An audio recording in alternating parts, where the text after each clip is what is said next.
Oi pessoal do Espiritismo para Todos, meu nome é Clarissa, espero que esse vídeo lhes encontre bem e hoje a nossa conversa vai ser sobre livre-arbítrio e fatalidade à luz da doutrina espírita.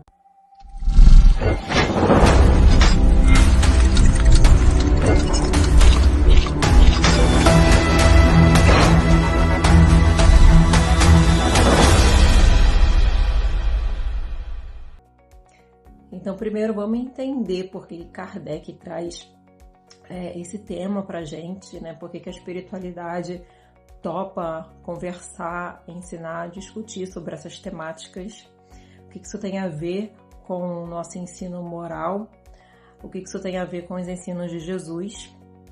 Então, Kardec ali vem tratar sobre o livre-arbítrio e sobre fatalidade dentro do capítulo da Lei de Liberdade, que está dentro ali da composição das leis morais, né, que Kardec, a espiritualidade, vem trazer para a gente, né, um resumo das leis morais, que são as leis divinas ou naturais existentes em todo o universo. E a Lei de Liberdade é uma dessas leis morais. Então, entendendo que a Lei de Liberdade está para nós, funciona para todo o universo, como então que a gente exerce esse direito / dever através do nosso livre-arbítrio, se ele é pleno, e como que a fatalidade entra nesse contexto? Porque a gente, a princípio, vai entender que fatalidade já é algo predestinado, já está no destino, é algo que é para acontecer, uma vontade de Deus. Então, se é algo que está para acontecer fatalmente, a gente então não teria um poder de decisão, de escolha sobre isso. E aí então que a gente vai entender como que funciona isso e se fatalidade realmente é algo que existe, pelo menos da forma como a gente entende aqui na nossa linguagem. No entendimento tradicional nosso, fatalidade é um destino que não se pode evitar. E no entendimento espírita, ou seja, o ensino que os espíritos superiores vêm trazer para a gente, conteúdo esse que está no Livro dos Espíritos, eles vão dizer que, na verdade, a fatalidade nada mais é do que as nossas escolhas antes de renascer, antes de reencarnar. Antes da gente reencarnar, a gente concorda com o planejamento, a gente faz parte do nosso planejamento da existência vindoura. Planejamento esse que diz respeito sobre as nossas provas físicas. É importante a gente saber, conhecer, ressaltar que a gente não planeja dia a dia, minuto a minuto de toda a nossa existência. Isso a gente deixa para fazer aqui no nosso cotidiano o tempo todo. A gente está agindo, exercitando o nosso livre-arbítrio. O tempo todo a gente está fazendo escolha, tomando decisões. Mas o que entra no nosso pré-planejamento reencarnatório são aquelas coisas pontuais. O que a gente define são gêneros de prova. São as coisas mais importantes. Então, diz respeito à parte ali material. Então a família que a gente vai nascer, o local, às vezes a profissão que a gente vai atuar, a condição social, a pessoa com quem a gente vai se relacionar, filhos, o gênero de morte, de doença. Então, todos esses grandes marcos na nossa vida física, material, é o que a gente define anteriormente. E eles vão deixar claro que no quesito moral, dentro ali então das escolhas morais, não existe fatalidade. Então, o mal, ele não é uma fatalidade. A gente enveredar por um crime ou por uma má escolha, por erros, não é uma fatalidade. Aí já é uma responsabilidade nossa pelo nosso próprio livre-arbítrio. Eles vão explicar, inclusive, que muitas das vezes pode ser uma escolha nossa, conforme as nossas necessidades. Todas essas escolhas que a gente faz é visando o nosso desenvolvimento espiritual e a nossa felicidade futura, é visando resgate dos débitos passados, é visando harmonizar-se perante as leis divinas, certo? Então, eles vão exemplificar que muitas das vezes a gente escolhe renascer, por exemplo, num ambiente hostil, voltado para o crime, para a violência, por exemplo, de modo que a gente tenha ali a oportunidade de resistir, no caso, resistir à tentação de seguir por aquele caminho mais fácil, mais acessível do crime. Às vezes a gente pode ser um espírito, né? Alguém que já vem com esse passado de criminalidade e que na determinada existência, de acordo ali com a consciência que o espírito tem, ele escolhe justamente esse tipo de prova. Essa, inclusive, pode ser a maior tarefa da existência dele, a maior provação.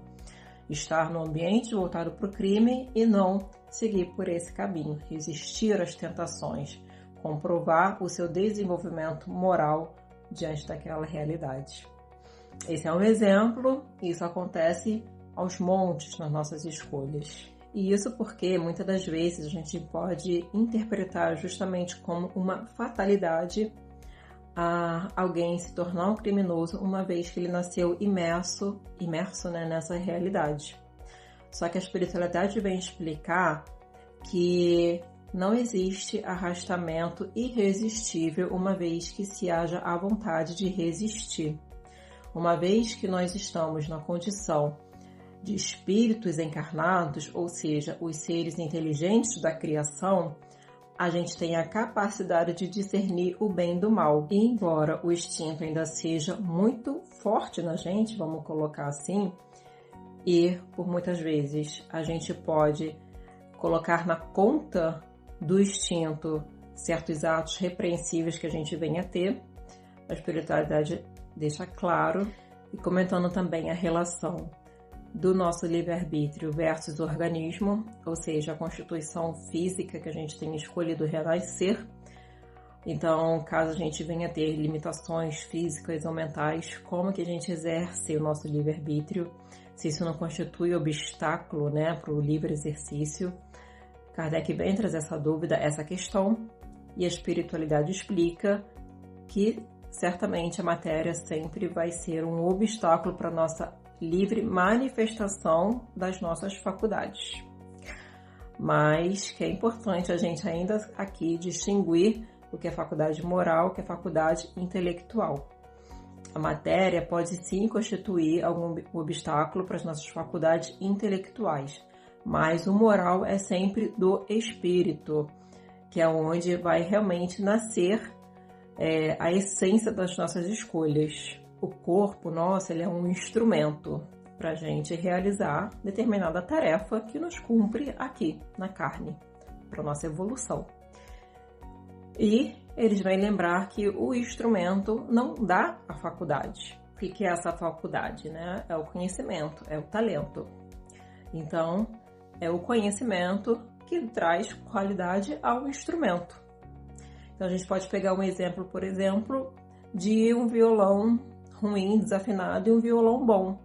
Se um violão desafinado for entregue a um músico de alta qualidade, alguém especializado realmente, né, a um violonista, ele mesmo com um instrumento ruim, ele ainda vai conseguir produzir um som minimamente agradável. Porém, do contrário, um violão muito bom, de alta qualidade, perfeito, nas mãos de quem não sabe conduzir o instrumento, o instrumento ali vai se perder, pode vir a ser inútil, né? Não importa ele ser perfeito, ser maravilhoso, porque nenhum som será emitido através dele. Nesses casos, quem detém um bom instrumento é um convite para desenvolver aquela faculdade, aquele conhecimento e conseguir é então produzir um som, uma melodia, né? Aprender a tocar o instrumento. E do contrário, é também uma provação, às vezes ali, em algum quesito moral, ou às vezes para exemplificar para o próximo, né? Que diante de uma dificuldade, você ainda consegue produzir um bom som, uma boa melodia. É um exemplo. Mas para a gente entender que, embora a nossa constituição física, o organismo, ele represente de fato o obstáculo, a matéria é sempre um obstáculo à nossa livre expressão, ainda assim ela é um instrumento o qual a gente pode conduzir da melhor forma possível conforme as nossas escolhas morais. Então, novamente, conforme o nosso livre-arbítrio. Então, finalizando, os espíritos superiores afirmam que fatalidade verdadeiramente só existe mesmo no momento que a gente deve aparecer e desaparecer deste mundo. Entende-se, né, da reencarnação, renascimento e morte em determinada reencarnação, que realmente essa é a única fatalidade que existe, que realmente quando é o nosso momento, a hora mesmo, né, do nosso desenlace da matéria, este é um momento fatal que dificilmente a gente não vai conseguir fugir.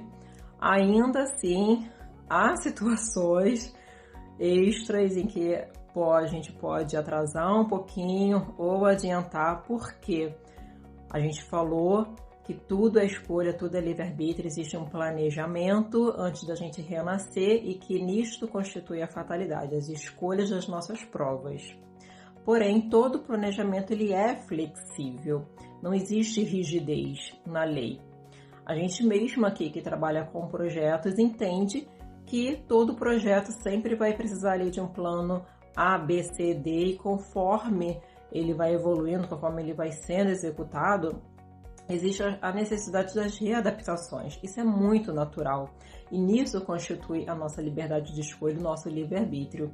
Existem os gêneros de prova, de provações, situações que a gente escolhe, pede, concorda, passar por na nossa existência. Porém, conforme a gente for dando andamento aqui na nossa reencarnação, a gente pode modificar. E é bom lembrar que o suicídio e o autocídio, ou seja, vamos colocar o autocídio como a negligência que a gente tem com a nossa vida, eles também não constituem ali a fatalidade da morte. A gente pode antecipar o nosso processo de desenlace por conta disso também. E aí entra no livre-arbítrio e não em fatalidade. Mas a gente conseguindo seguir o planejamento mais fiel possível, fatalidade mesmo é só na hora do nosso nascimento e na hora do nosso desenlace, da nossa despedida. Fora isso, a nossa existência está bastante nas nossas mãos, bastante na responsabilidade, com todo o cuidado e suporte dos nossos anjos da guarda, da espiritualidade amiga, com todo o suporte de Deus, né? Já que a gente ainda é um pouco infantil no quesito espiritual, então, como toda criança, a liberdade ela é relativa, ela precisa de orientações.